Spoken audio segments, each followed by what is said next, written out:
Hi everyone, I want to welcome each and every one of y'all to Top Hat and Ears, and I'm hoping that y'all are having a magical day. Today I will be letting you know what my top 5 Disney resorts are.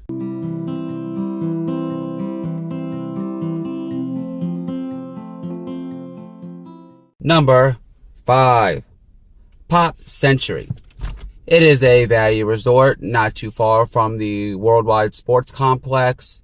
It's a pretty decent one if you like, your pop icons like your Play-Dohs, your big wheels. They have a pool that's shaped like a computer, a flower, the hippy dippy pool, and a bowling pin pool. Food court is one of the best value food courts I have ever eaten at. I've also had the All-Stars, and Pop Century beats it by hands down. If you're looking for a value place to go, something that won't cost you too much money, the little toys when you were a kid in giant sizes, Pop Century may just be the resort for you. Number 4, Polynesian Resort. This is found on the monorail line in the Magic Kingdom area, not too far from the Grand Floridian. Be honest with you, I thought this would have ranked a lot higher. We only stayed at the villas. We did not stay at the actual rooms themselves. They were decent. They were okay for what they were worth. The rooms were kind of small, kind of cramped. I didn't like the fact that I'm paying for a deluxe room and I've got to share my bus, if I do a bus, with other resorts when I can do a mod or even some values and have a bus all to myself. I know it might be because it's an older resort and that's the way they did it back then and the values are newer. I don't know. Ohana's, that you saw in my worst video, is located here. Did not like eating there at all. I had a very bad experience. If you'd like, I'd post a link to my worst dining restaurants video up here so that y'all can see exactly what I'm talking about when it comes to Ohana's. Would I stay there again? Honestly, at the price they're charging, no. If it was about the price of a moderate, maybe. Value, yeah, I would. I mean, I like that it's by the monorail, but other than that, not really something that I was gonna go back to because I got my hopes up on it and it wasn't what I expected. Number 3, Animal Kingdom Lodge.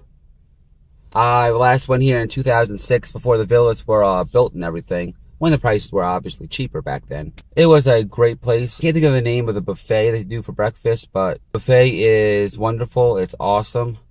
If you're looking for a good breakfast, it's a great place. This is in the Animal Kingdom theme park area. Pool, 0 entry pool, so you walk right on in.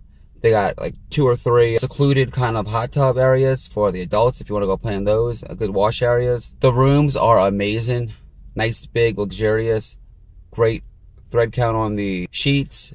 Concierge is amazing. The help is there. It's great. I like the fact that you can look outside your room and see a whole savanna of animals there. So if you're into Noah's Ark story in the Bible, or you got a kid who loves animals and you want a good breakfast each morning, definitely highly recommend taking a look at and possibly trying Animal Kingdom Lodge. You will not regret it. Number 2, Port Orleans Riverside. Now, we come from the New Orleans area, so Port Orleans Riverside is like a home away from home from us, literally and figuratively, if you really want to talk about it. It's a great resort. The reason why it's not number 1, it was a little too far away, actually, from the theme parks, in my opinion. It's closer to the Disney Springs area, to be honest, than the actual theme parks themselves. And you did have a drive to get there. Get into Disney Springs, talk about that. The boat ride wasn't half bad, honestly, and it was enjoyable, and I would do it again, definitely. The food court was decent. They had good food. If you're going to go there just at night, just to see what's up, Yeehaw Bob, I think that's his name. This little guy who plays the piano and tells lots of stories and jokes to everybody. He was a blast.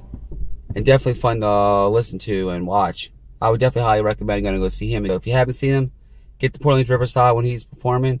I think he does have a website. Just look up his name, Yeehaw Bob, on Google or Yahoo or whatever your favorite search engine is and find him. When we went there, one of the RFID machines were kind of broken. Kind of like stuck in the old mode where you could just keep getting refills non-stop whatsoever. So honestly, there were people who were using their popcorn tubs they got as souvenirs and other people who were using their old cups from the years ago on this one particular one, and they got a bunch of free refills. Stayed at this when we did a blessing for Gabriel as a story of his life and everything. So if you want to see that playlist and that trip, I'll post one of the January videos that I have, My camera died, so I didn't have much of it, but I'll show you what we got. We did a lot of balloon out for Gabriel's life while we were there, which was pretty cool, and that they allowed us to do that. And we had a room that wasn't too far from the front, so we were very easily able to get our refills of our drinks. Would I go back to Port Orleans Riverside? Surprisingly, I don't think I would like it.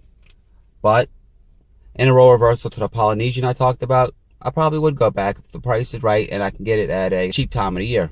It does have that New Orleans charm and feel of like the Garden District. So if you get to New Orleans and you want to have an idea of what New Orleans semi feels like in the lower garden area, or district as we call it, check out Port Orleans Riverside and you may enjoy it just as much as I did. Now, what could be number one? Number one, our favorite resort of all time would be Coronado Springs. It's a great resort. It's got buses that come out all the time.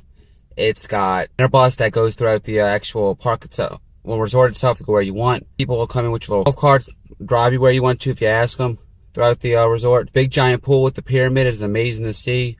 When we went to topiaries, our 3 caballeros were there. The dining isn't the best, the pepper market, but we're not going for there, you know. Well, for our anniversary, which I'll link up here, our anniversary, they surprised us with a junior suite when we only paid for a regular standard room. Concierge service helps set up everything for the 2-year anniversary surprise I did with Sarah by asking her to remarry me. Drinks do go to 10 o'clock over there. The workers were spot on. They helped us out with everything. The arcade was one of the best arcades I've seen in the actual resort at Disney World. And there's a walking path to go around, so if you like to exercise, run, walk, jog, you'll be able to do that there as well. So, those are my top 5 favorite Walt Disney World resorts. So, if you like what you heard, please leave a comment below letting us know what are your favorite Walt Disney World resorts. And please subscribe to see more wonderful videos from Top Hat and Ears. And I am hoping that you are having a magical day. Bye!